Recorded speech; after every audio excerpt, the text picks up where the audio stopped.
জাতপাত আর ধর্মের বিভেদে যখন মানুষকে আলাদা করে দেখে, তখন একজন মানুষ সব পরিচয়ের ঊর্ধ্বে উঠে হয়ে ওঠেন শুধুই মানবতার প্রতীক। তিনি মুসলিম, কিন্তু সাহায্যের হাত বাড়াতে কখনো দেখেন না কেউ হিন্দু নাকি মুসলিম।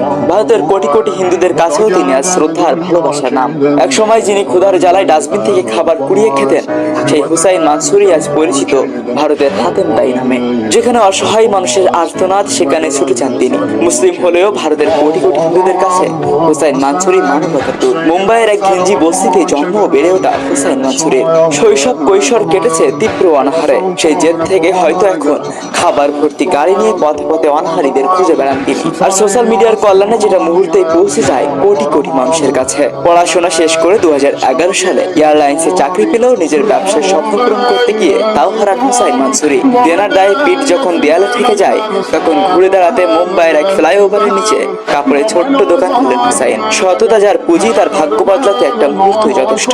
এক সন্ধ্যায় ফুটপাতে এক অসহায় ক্লান্ত বৃদ্ধাকে পরম মমতায় চা খাওয়ান মানসুরি। সেই মুহূর্তটি এক বন্ধু ক্যামেরা বন্দি করে সোশ্যাল মিডিয়ায় ছেড়ে দেয়। ব্যাস, রাতারাতি ইন্টারনেট দুনিয়া চিনে নেয় এক নতুন মানবতার দূতকে। সেই ভাইরাল ভিডিওর পর হুসাইন মানসুরি আজ ভারতের অন্যতম সেরা ইনফ্লুয়েন্সার। তবে কোটি মানুষের এই ভালোবাসাকে তিনি বিলাসী জীবনে রূপ দেননি। জাত পাত আর ধর্মের দেয়াল ভেঙে তীব্র গরমে সবজি বিক্রেতাকে কিনে দিয়েছেন ডিপ ফ্রিজ, হকারদের কিনে দিয়েছেন বড় ছাতা, আর হাসপাতালের গেটে অসহায় পরিবারকে তুলে দিয়েছেন লাখ লাখ টাকা। নিজের গার্মেন্টস ব্যবসাকে আড়াল রেখে আজ তিনি কেবলই মানবতার দূত।